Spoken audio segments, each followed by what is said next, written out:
Can I break some sad news? Yeah. I just started recording a few minutes ago. I missed the beginning. Joe.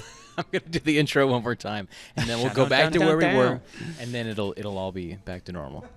All right, we got. Hey, welcome to the Band for Band podcast. I'm Joey. Hello, I'm Dave. And we're here with the early November. We got Ace and Carney right here. We're live. No.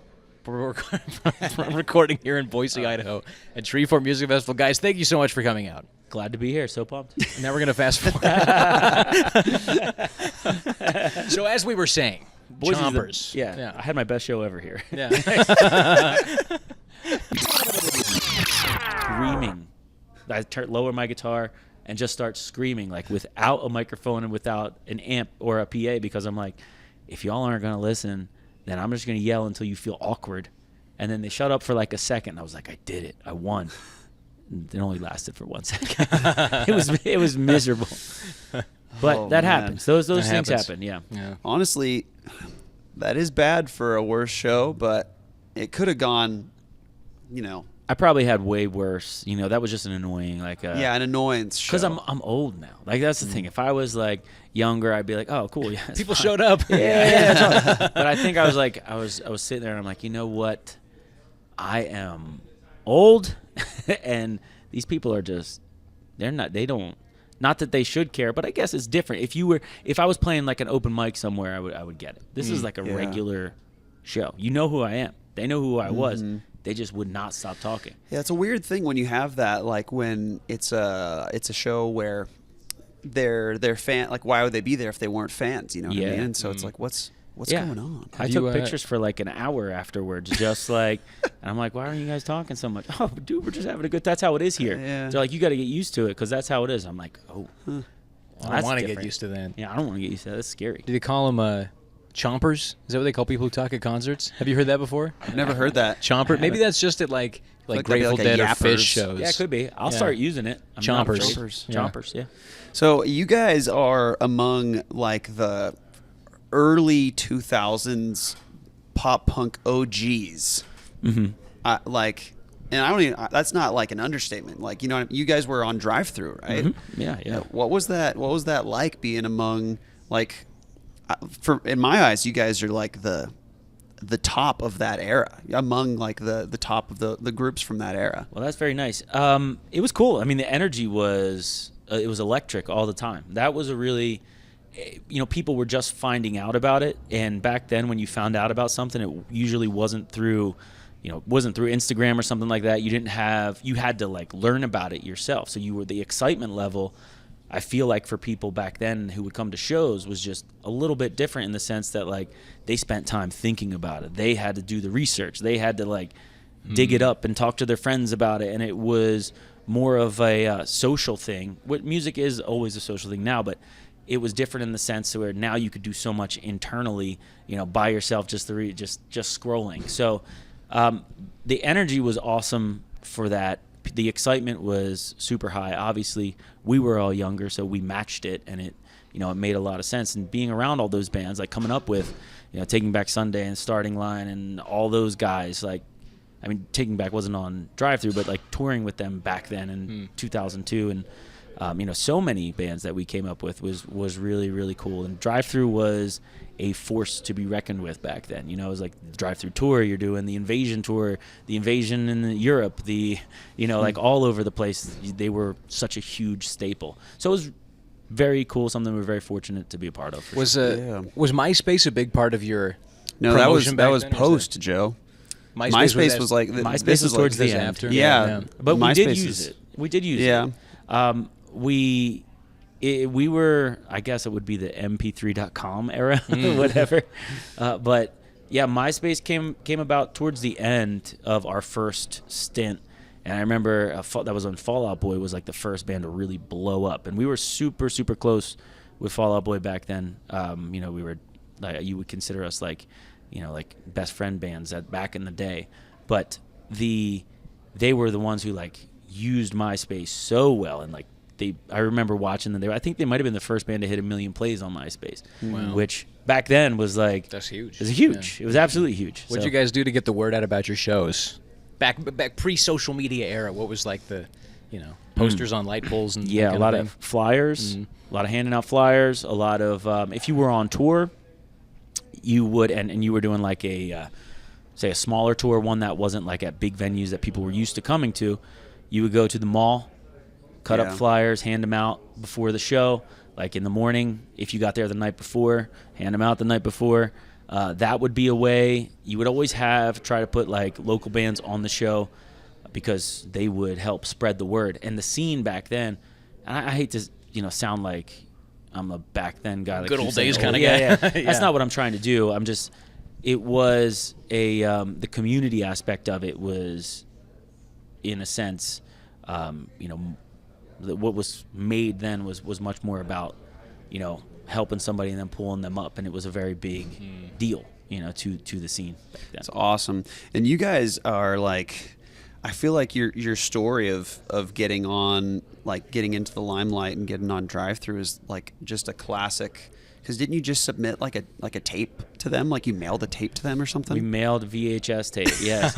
And it was, I remember like recording it, thinking like, we tried to be like silly and funny and stupid. And they saw the tape, didn't think much of the tape, but it was my wife, who's my wife now, but she was my girlfriend then. She found the one of the owners on AOL, Instant Messenger, and messaged him and set up our first meeting together. Wow. And that kind of, after we met him, he took our then the CD, and was like, oh, this is really good, actually. And one thing led to another. And, we ended up ultimately signing to the label. But, yeah, it was, and then we were like, what did you think of that tape? Like, did you watch it? And years later, they were like, it was silly and stupid. Yeah, but they dug it up, and I think we still have it because they dug it up and gave it back to us.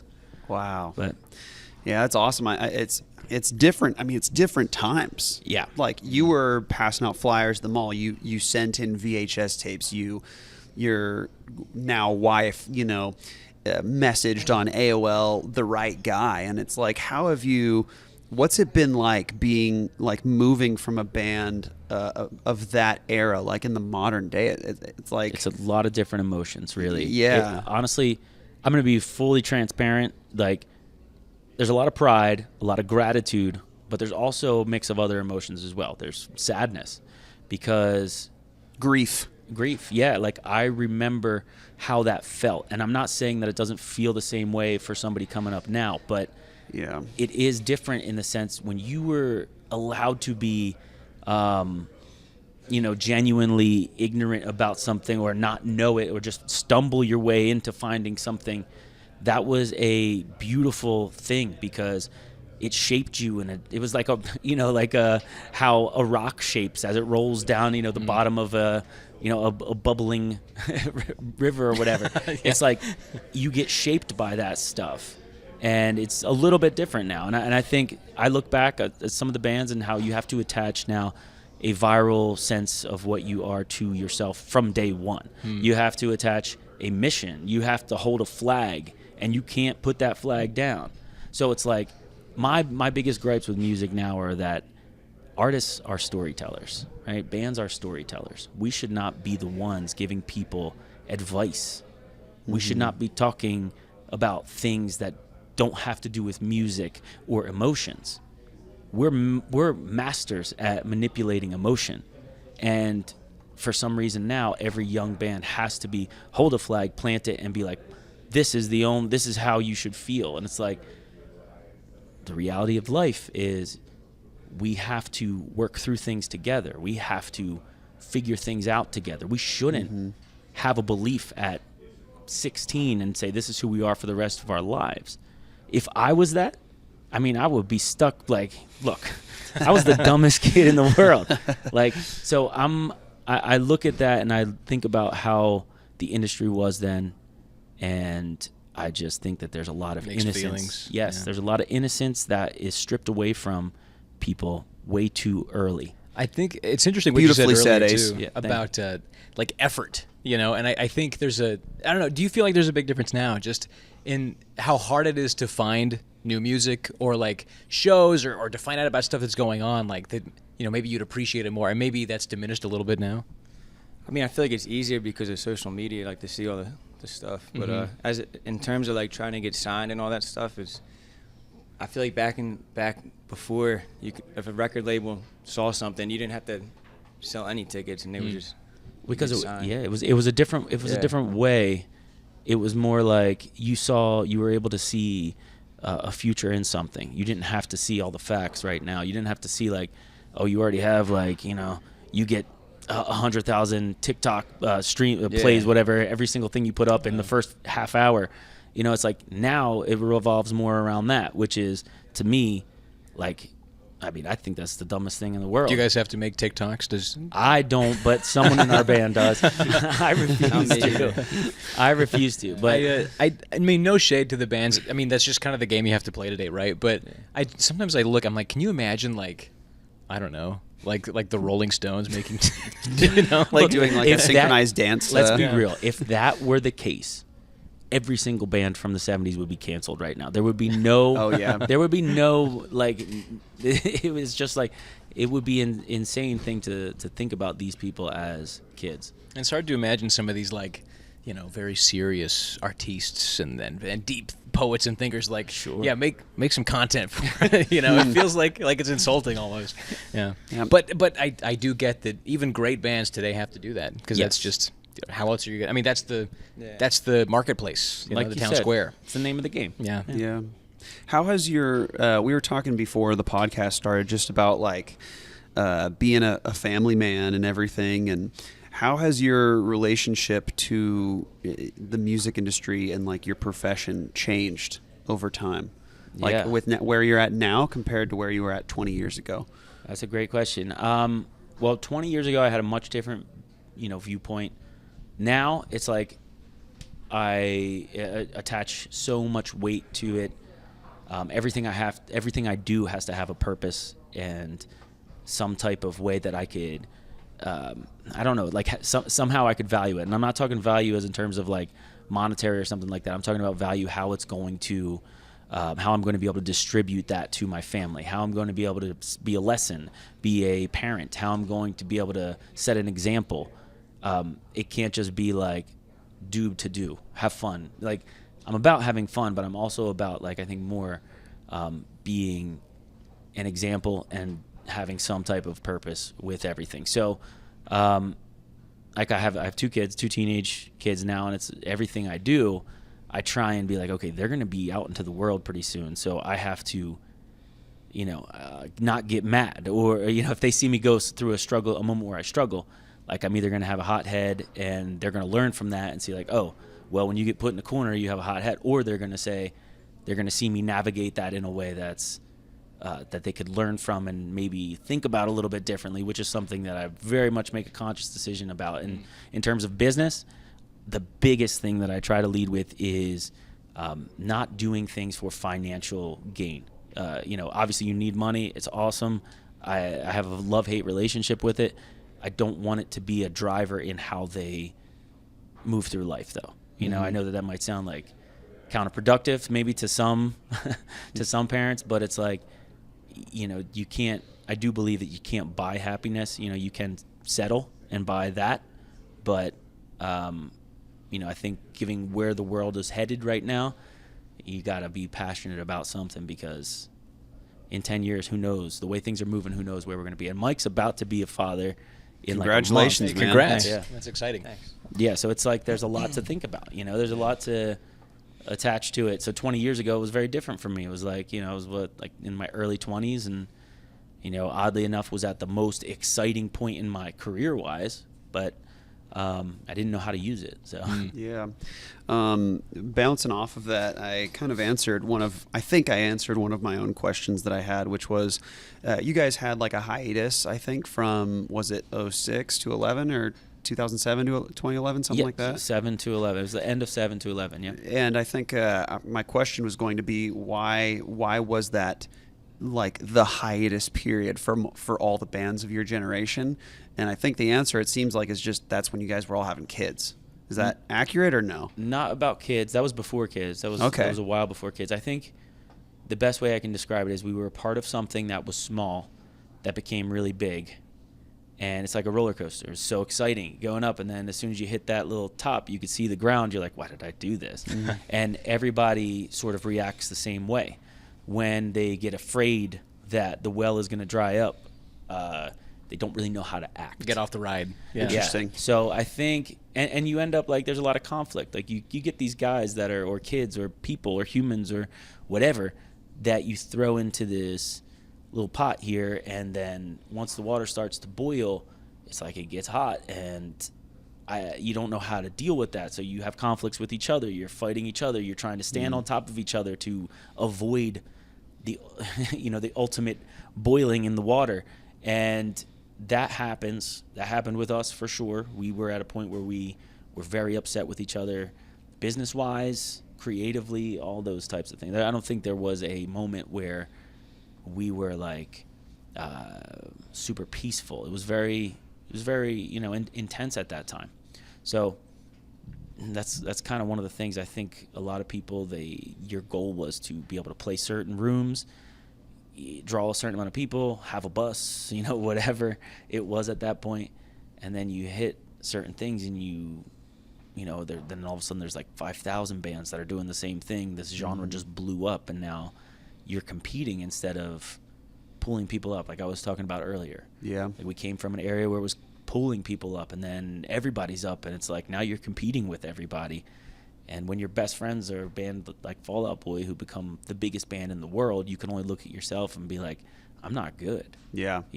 And that's where you live, and then you break up.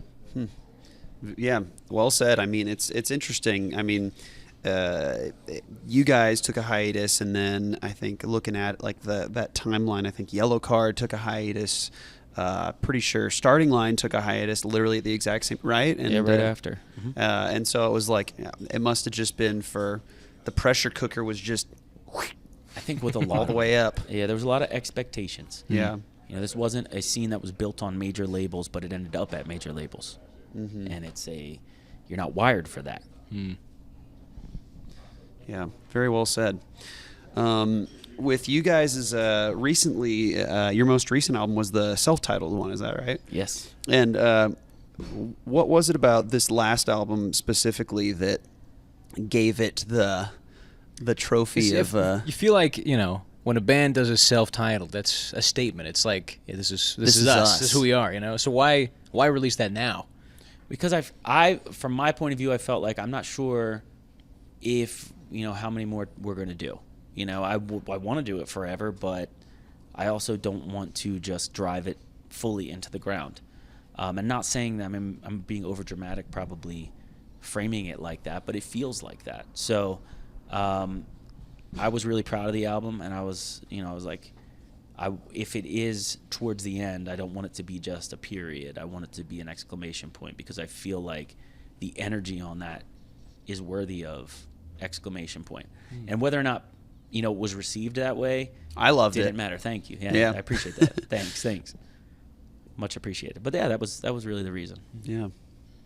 Very, very cool. Joe, you got any other?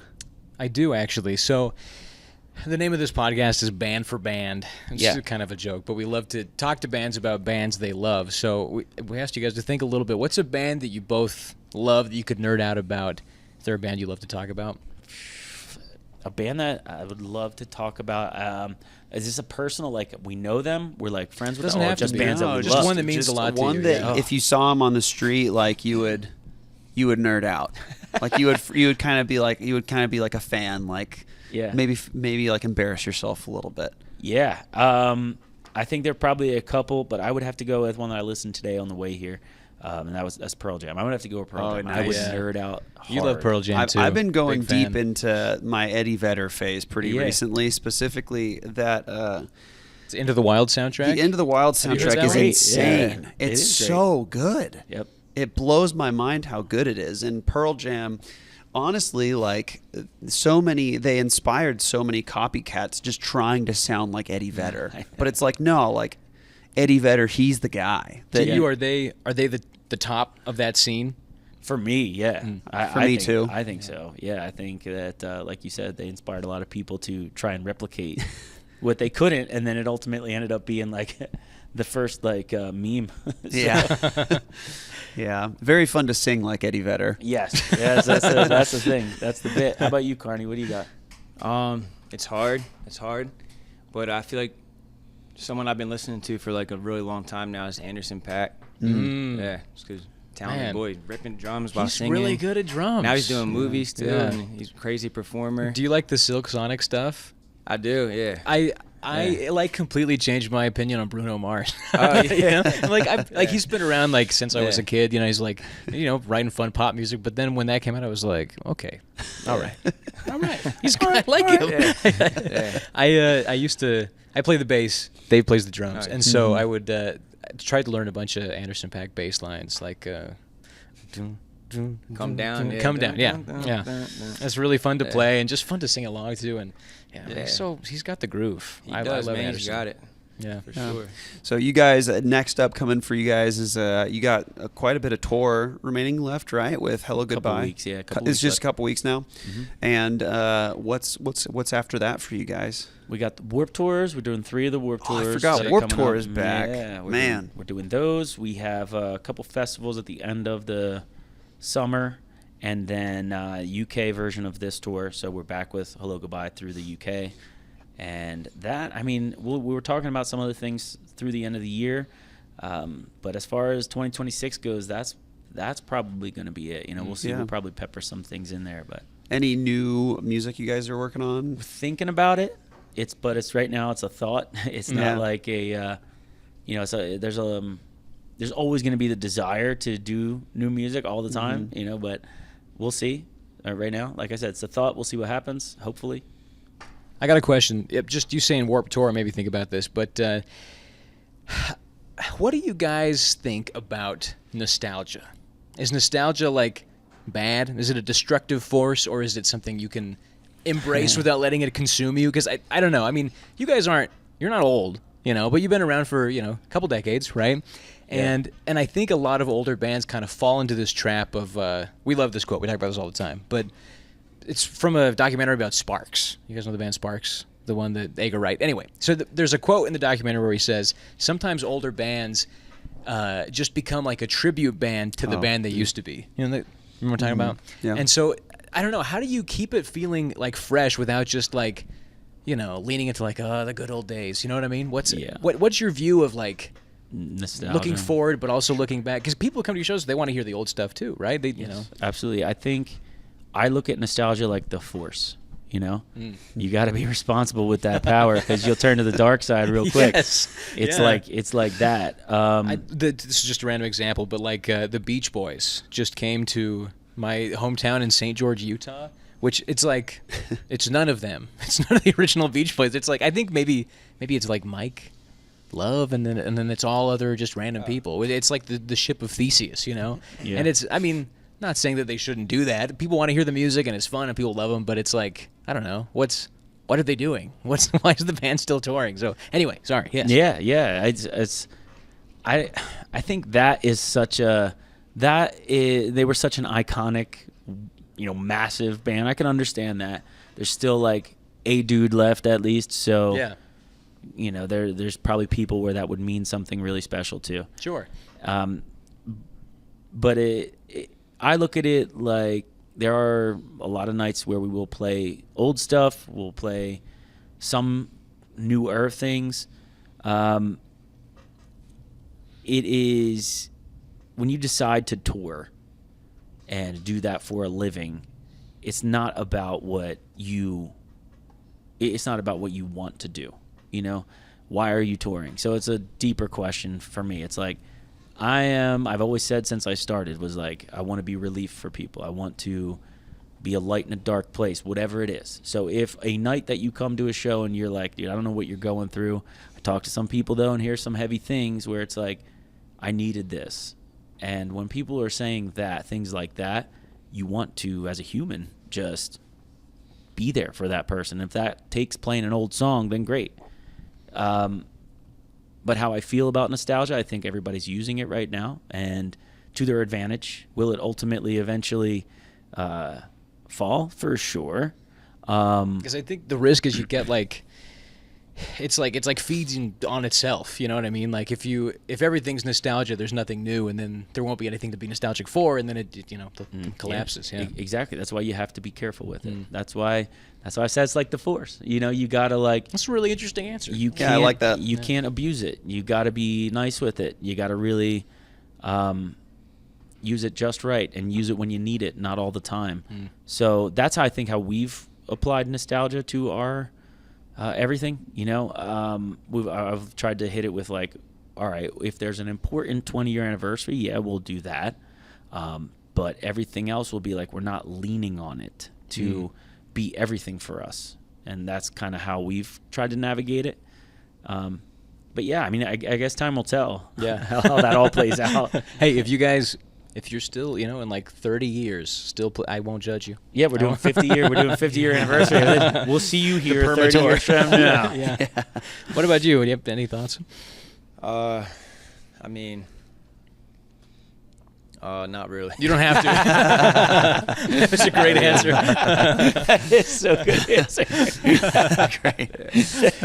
I mean, at the end of the day, too, like, just to contrast what you're saying, Joe, like, think about like when we were like performing too, there's times where there's songs that you cycle through where it's like an old song you love, an old song you hate, and then maybe like a year from then that's an old song that now it's like come back and you've like loved it again.